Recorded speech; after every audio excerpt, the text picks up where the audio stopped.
For our next speaker, I have to say there are some terms and phrases that are overused, that are hackneyed even. And the phrase legend of our profession is certainly one of them. But I'm going to make no apology for saying that our next speaker truly is a legend. The understated, softly spoken, hugely insightful, musically talented, and all-round utterly fabulous Roger Neighbour.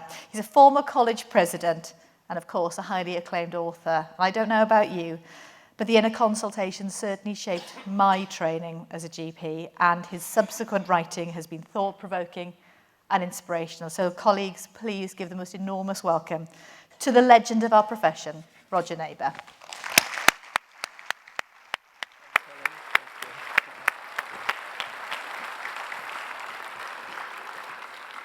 So, no pressure. Do you ever worry you might have bitten off more than you can chew? I mean, it seemed like a good idea back in February.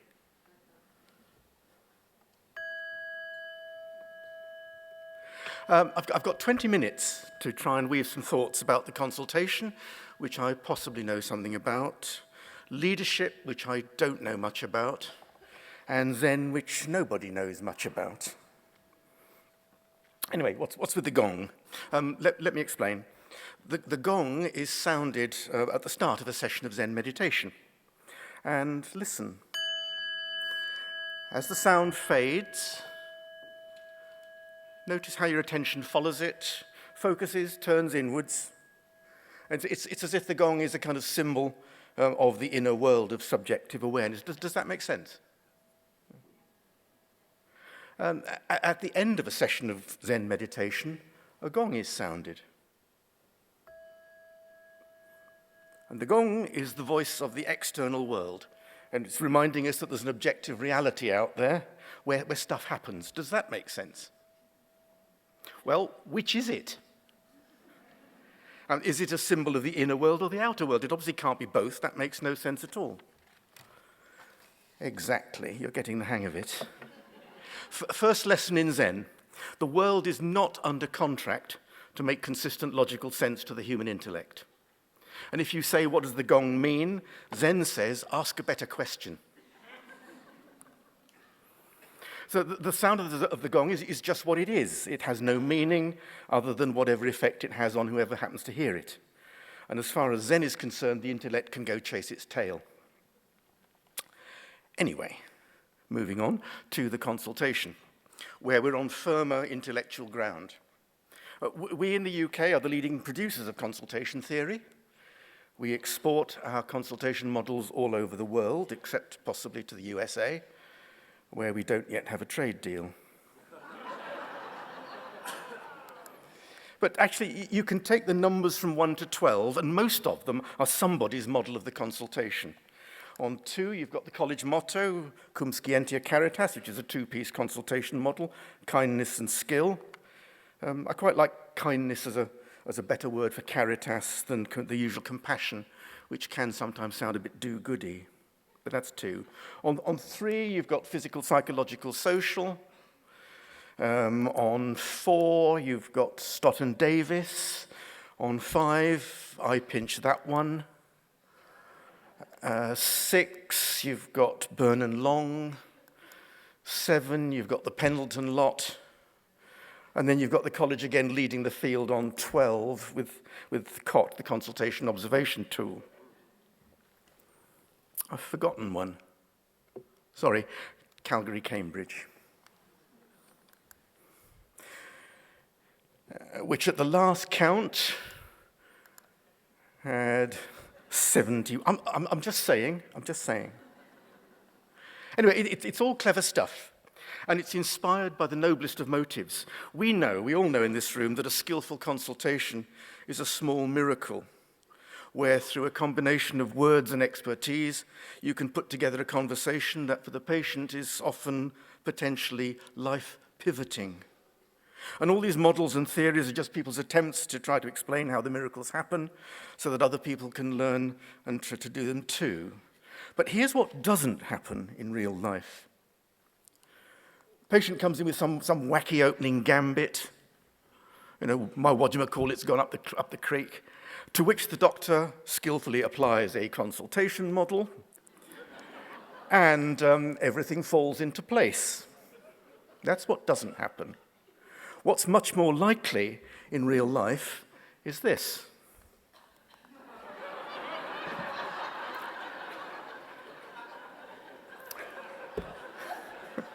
Am I right or am I right? But seriously, if this consultation does turn out well, it won't be because the doctor planned it or thought it through or invoked a consultation model. It'll be because she just finds herself spontaneously coming out with the right words, the right questions, the right tone of voice. And she won't know where that came from. They will just come.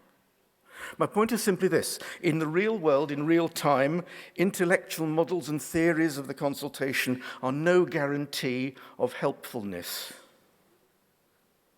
And the same applies to leadership. Consulting and leadership, if you think about it, are both about trying to improve the conditions of other people. And they're both widely thought to be teachable skills. And there's a whole industry around what leadership is and how to get good at it. And if you put leadership into Google, just as with the consultation, you come up with loads of theories and models. Here's just some you can find readily on Google. And a popular game in the leadership industry is to list the top 6 qualities of an effective leader. This sort of thing. Trouble is, not everyone agrees on what the top 6 are. And I culled the internet for some other suggestions, and all these feature on some expert's list of 6 top things it takes to be an effective leader.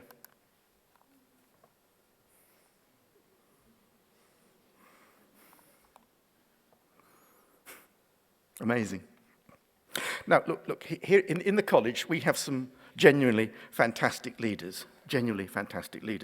But I don't think they got where they are today by systematically molding themselves according to anybody's model of leadership. And the trouble is, for us lesser mortals who might aspire to some kind of leadership ourselves and think that applying models is the way to go about it, we look at these genuinely admirable worthies and we think,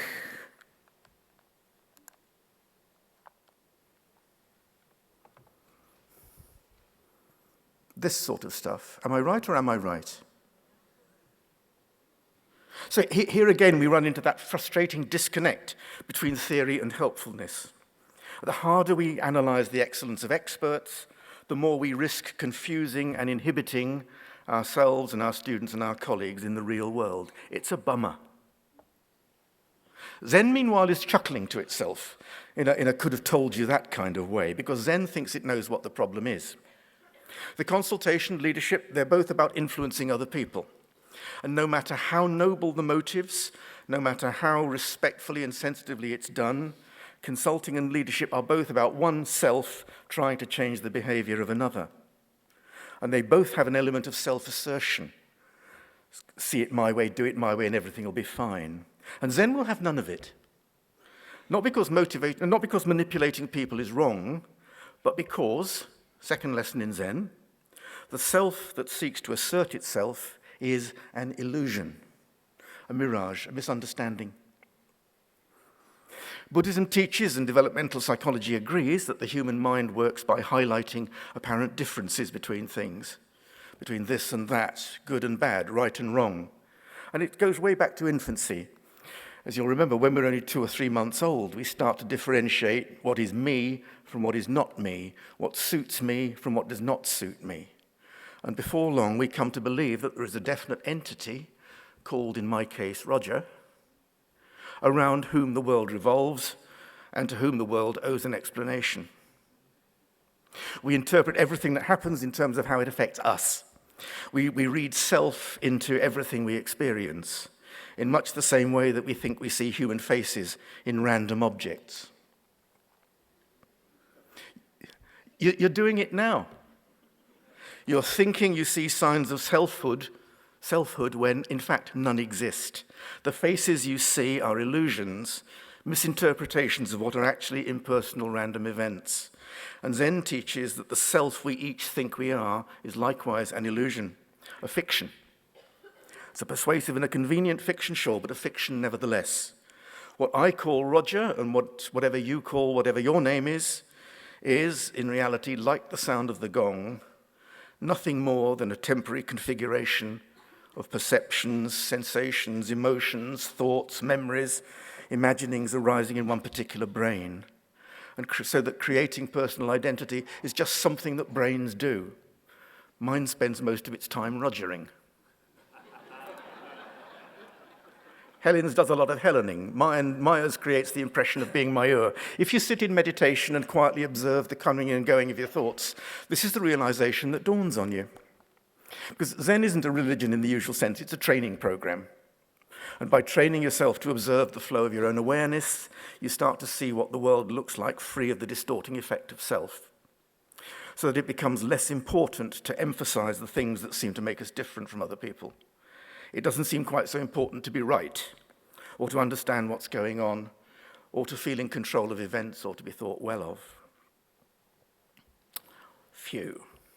Anyway, what's all this got to do with consulting and leadership? I'll come to that in a minute. But first, I just want to riff for a moment on the meaning of the word kindness, which I said was my preferred translation for caritas in the college motto. Hands up if you did Macbeth at school. Can't see, but quite a lot of you. Do you remember that bit where Lady Macbeth tells her husband she doesn't think he's got the balls to kill King Duncan? And she says, "Yet do I fear thy nature. It is too full of the milk of human kindness to catch the nearest way." Do you remember that bit?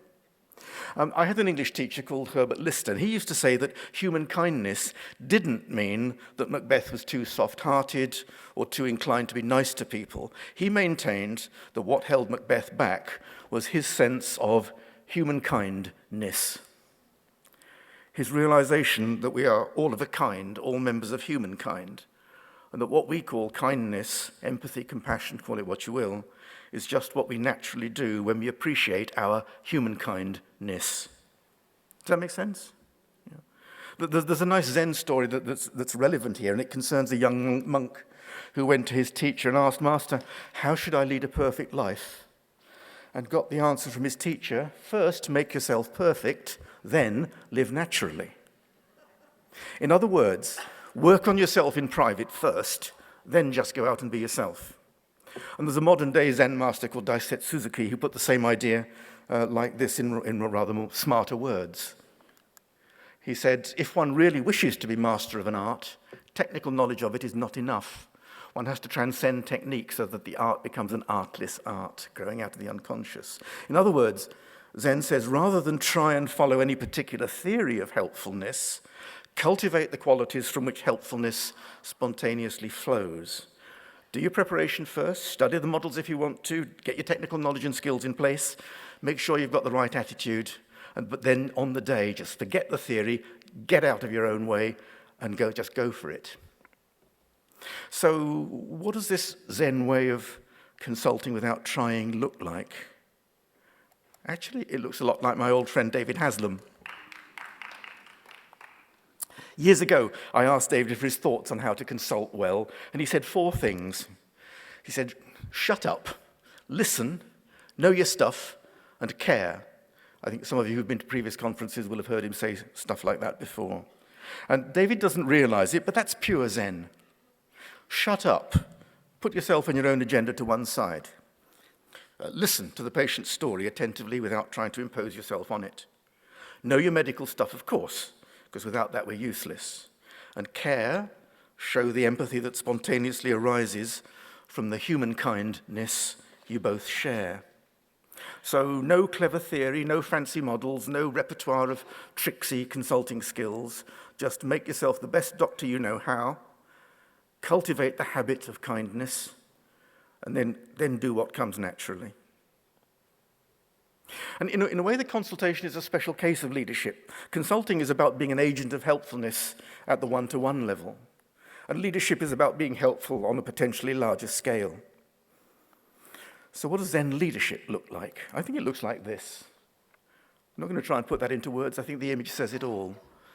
You out of sight, people taking advantage of you without necessarily realizing that it's you that's doing it. And a Taoist philosopher, Lao Tzu, put this into words 25 centuries ago when he said, the best leader is one you hardly notice. When his work is done and his aim fulfilled, people say, amazing, we did it all by ourselves. So a Zen leader is a catalyst, someone who, without self-assertion, brings out the best in other people. Zen leadership is ego light. It's leadership by encouragement, by nudge. It's leadership by stealth, behind the scenes, under the radar. It's on a small scale, done largely away from the public view. It's leadership from the inside, not top down. So Zen leads in the same way that a grain of sand leads an oyster. This is not to deny the value and dedication of traditional high-profile leaders, indeed, certainly not our own. It's merely to say that there is scope for Zen-style leadership on a more domestic level, in your consulting room, in the staff room, in team meetings, in your local community, in your CCG. Think about it, in your own hearts, you know where it's needed. And to anyone who says, I can't see me being leadership material, I say you already are. Go back to David Haslam. What does it take? Shut up. Don't weigh in prematurely with your own solutions. Listen to other people's stories and ideas. Know your stuff.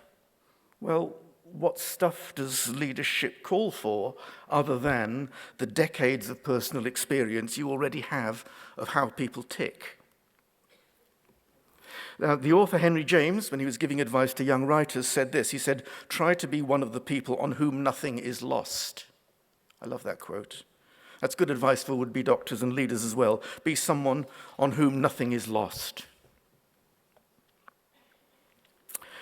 At every level, our professional world, from the individual consultation to matters of national policy, grows ever more complicated, more demanding, more conflictual. And the message of Zen is that we can't rely on just words or intellect to argue our way out of trouble. As we struggle with the manpower crisis and experiment with new ways of working, we need to make sure that we ourselves remain selfless agents of helpfulness. If our profession is to stay worthy of us and we of it, we mustn't lose, please don't lose, the habit of kindness.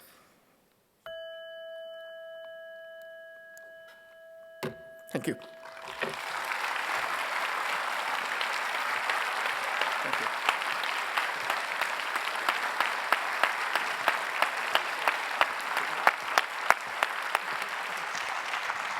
That was wonderful. Thank you. Thank you so much. You got it. Thank you very much indeed. Thank you.